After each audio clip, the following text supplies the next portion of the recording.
안녕하십니까. 2월 2일 화요일 아침 11시를 넘기는 시간입니다. 저는 어저께 이 방송을 통해서 뽀요이스 북원추 이른바 북한의 원자 발전소를 건설해 주겠다라고 하는 산자부 문건 사태에 대해서 문재인 대통령은 수석 보좌관 회의나 국무회의를 통해서 무슨 해명을 하거나 하지 말고 직접 국민 앞에 나와서 설명을 해야 되고, 그것은 기자회견을 통해서 해야 하며 그 기자회견에서는 기자들의 반론권을 보장해야 된다, 이렇게 말씀드린 바가 있습니다. 그게 오전이었었는데 오후의 수석 보좌관 회의에서는 제가 예상한 대로 A4 용지에 적은 것을 관례에 따라서 읽기 시작했습니다. 하루아침에 못 고치겠지요, 시청자 여러분. 이미 4년을 지나는 사이에 2017년 5월 10일 국민과의 공약, 헌법적 공약 중에는 현안에 대해서 수시로 기자회견을 하겠다, 국민과 소통하겠다, 한 번도 지켜지지 않았지요.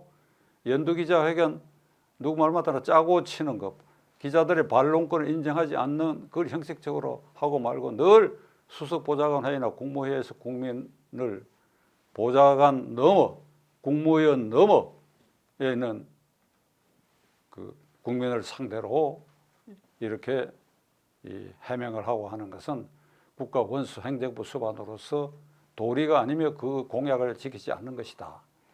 아니나 다를까 어제도 수보회의에서 이른바 뽀요이스 북원추 사태에 대해서 구체적 설명, 경위 해명 하나도 없이 싸잡아가지고 이를 비판한 야당과 언론에 대해서 구시대 유물 정치를 하고 있다. 지금이 어느 때이냐? 코로나 사태로 국민이 아주 어려움에 처해 있는 이럴 때 국론 분열을 조장하는 이따위의 말들을 함부로 쏟아내느냐? 유물 정치다. 이렇게 싸잡아가지고 비판자들을 통박하고 소뚜껑으로 자라목 잡듯이 두들겨 잡고 말았습니다. 시청자 여러분 어떻게 생각하십니까? 이게 국가원수로서 취할 태도입니까? 그러므로 저는 오늘 아침에 다시 얘기하고자 합니다. 문재인 대통령은 반드시 국민 앞에 진솔하게 해명하고 설명하고 설득하고 할 말이 있으면 기자회견을 통해서 해야 하고, 그 기자회견은 반론권을 인정하는 최초의 기자회견장이 되도록 하라 하는 것을 다시 한번 촉구하고, 둘째로는 청와대에 등록되어 있는 1000명의 기자단에게 얘기하고자 합니다. 그리고 그 기자들을 포용하고는 각 언론사, 방송국, 통신사, 신문사의 이 보도국 책임자들에게 얘기합니다. 청와대에 파견한 그대들 회사 소속의 기자들이 대통령에게 직접적으로 이 문제를 두고 기자회견을 할 것을 강력히 요구하시기 바랍니다. 이걸 계기로 남은 임기라도 대통령이 국민과 약속을 지키도록 해야 됩니다. 만일 이번 이 문제에 대해서 기자단이 집단적 의사를 형성해가지고 대통령 기자회견을 요청했는데도 이를 거부하면 청와대에서 기자단을 철수시키세요. 그리고 의용 기자만 남으세요. 의용 기자만 남아. 대통령 편드는 언론사와 그 기자들만 남고 나머지 전부 철수하시기 바랍니다.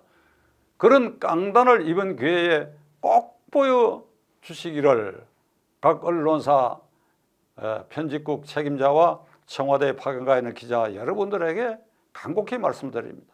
자유민주주의 질서, 올바른 정권, 올바른 비판은 오로지 야당에 의해서 국회에서만 이루어지는 것이 아니고, 지금처럼 이 무기력한 야당이 있을 때는 언론이, 기자들이 그 기자 정신을 가지고 시시비비를 제대로 가려야 이 땅의 언론의 자유 질서가 그 기반 위에 굳건히 선다고 하는 것을 여러분들에게 간곡히 말씀드리면, 어제 오후에는 산업자원부에서 이른바 뽀요이스 북원추 문건을 그동안에 증거인멸 삭제했던 것을 공개를 했습니다.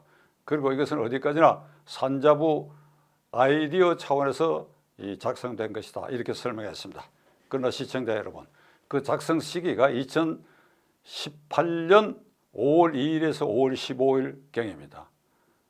그 직전 4월 27일에 이른바 판문점에서 도보다리 회담을 김정은, 문재인, 김정은 사이에 도보다리 회담이 있었고, 그걸 계기로 문재인 대통령과 집권 세력들은 이 한반도의 평화가 왔다. 이제 평화의 구름다리가 놓아졌다. 그리고 제재는 해제해야 된다. 그리고 한반도 비핵화는 반드시 실현될 것이다. 그렇게 되면 우리가 북한에 대해서 원조할 건 해야 된다. 이런 분위기가 아주 팽배해 가고 있을 때에 이런 문건이 북한 제재가 완화됐을 때 원전을 제공할 수 있는 기회가 왔을 때를 대비해서 만들어졌다고 볼 수밖에 없습니다. 왜? 그 시기가 그렇습니다.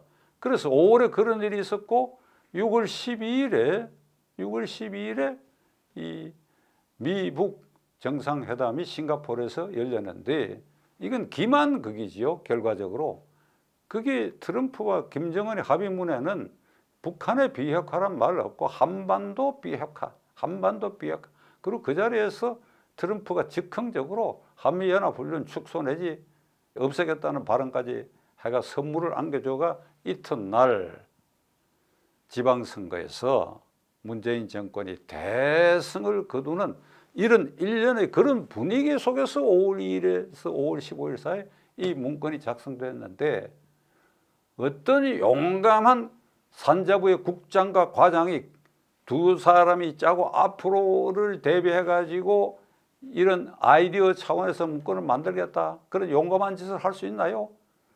윗사람 최상도 장관 그 이상 청와대 대통령 이런 심기와 의중을 엿보고 갑자기 어떤 지시나 명령이 떨어졌을 때도 그렇고 또 그러한 눈치를 챘거나 또는 암묵적으로 그런 지시가 있었거나 했기 때문에 그런 문건이 작성될 수밖에 없었다. 이게 대한민국 관료 사회의 속성을 아는 사람들의 진단입니다. 문재인 대통령과 이 정권의 실세들은 북쪽에 편향되고 그래야 종북적이고 그렇기 때문에 북한이 원하는 것은 무엇이든지 해줄 수 있다. 그래서 평화의 구름다리를 놓는 것이다.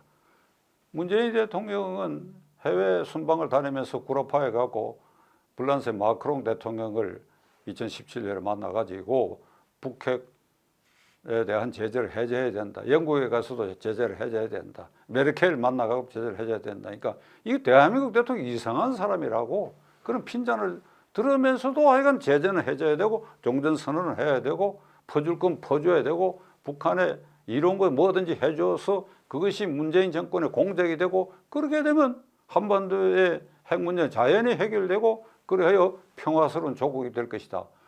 이건 제가 보기엔 망상인데 이 망상에 사로잡혀 있기 때문에 원전은 언제든지 건설해 줄 수 있다.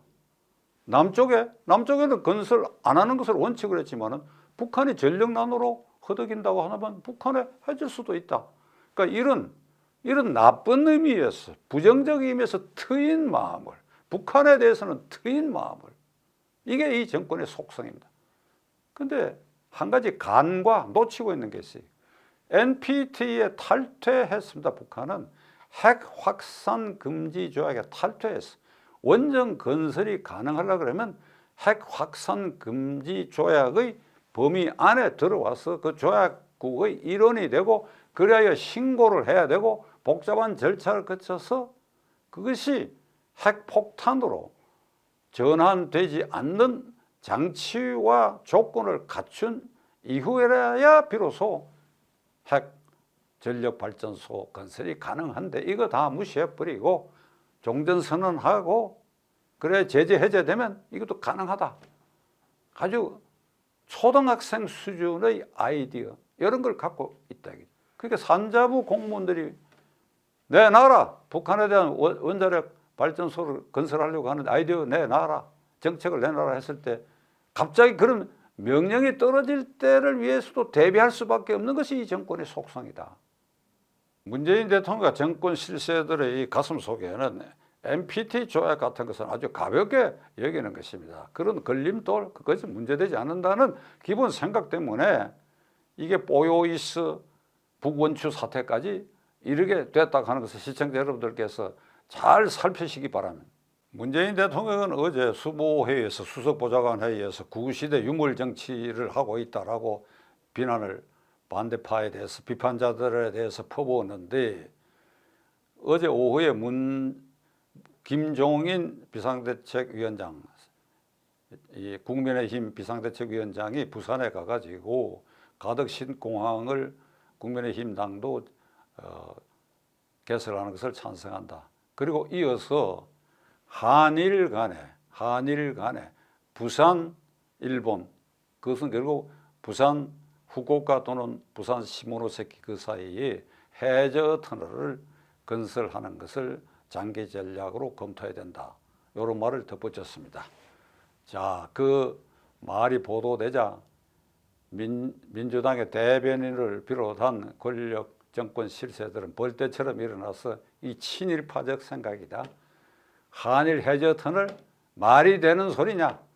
이거야말로 토착 외고 친일파적 발상이다라고 이렇게 퍼부었는데 문재인 대통령, 민주당 대변인과 민주당의 여러 의원들이 어제 김종인 비상대책위원장의 한일 터널을 장기적으로 검토해야 된다라고 하는 그 발언에 대해서 친일, 토착 외구 세력의 발상이라고 한 거, 그거 구시대 유물 정치의 한 단면 아닙니까? 문재인 대통령, 제가 여쭤봅니다. 그런 반박 내용이 구시대 유물 정치의 한 장면 아닙니까? 깨달으십니까? 제가 깨닫게 해드리지요. 노무현 김대중 대통령 때 한일 해저 터널 개통에 대한 것을 아이디어로 검토하라고 한 일이 있습니다. 기억하십니까?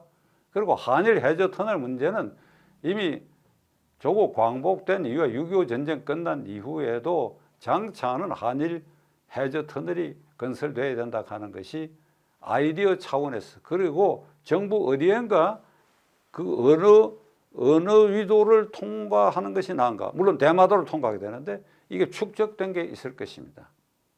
그리고 저는 어떤 조건, 시기 이런 문제에 대해서 구체적으로 더 검토를 해봐야 되겠습니다만은 장기적으로 봐서 동북아에 있어서 한반도, 특히 부산 지역이 국제항으로 우뚝 서고 국제도시화하기 위해서는 한일 해저 터널이 필요한 시기가 됐다.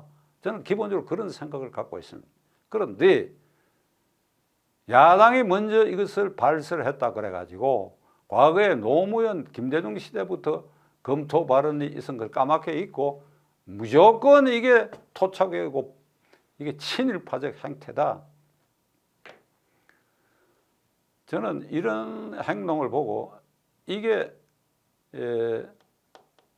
정신이 제대로 돌아가는 이성적 판단을 하는 사람들이 국회와 여당에, 그리고 일부는 물론 야당에도 그렇습니다만 이런 사람들이 나라의 국정을 다스리고 있고, 이런 여당의 제1당원인 문재인 대통령이 이런 사태를 유발하고 있는데도 불구하고 어떻게 생각하고 있는지, 보요이스 부건축 사건에 대해서 구체적으로 그 경위를 밝히고 해명하고, 남쪽의 원전은 폐쇄하더라도 북한의 원전은 기회가 되면 해줄 수 있다는 이런 기본 시각을 갖고 있는 많은 국민들에게 문재인 대통령이 해명해야 되고, 그 경위에 대해서는 이 야당이 의석이 적으니까 이 말 해봐야 소용이 없지요. 뭐 국정조사권을 발동해야 된다. 그런데 하나 믿을 곳은 검찰입니다. 대전지방검찰청에서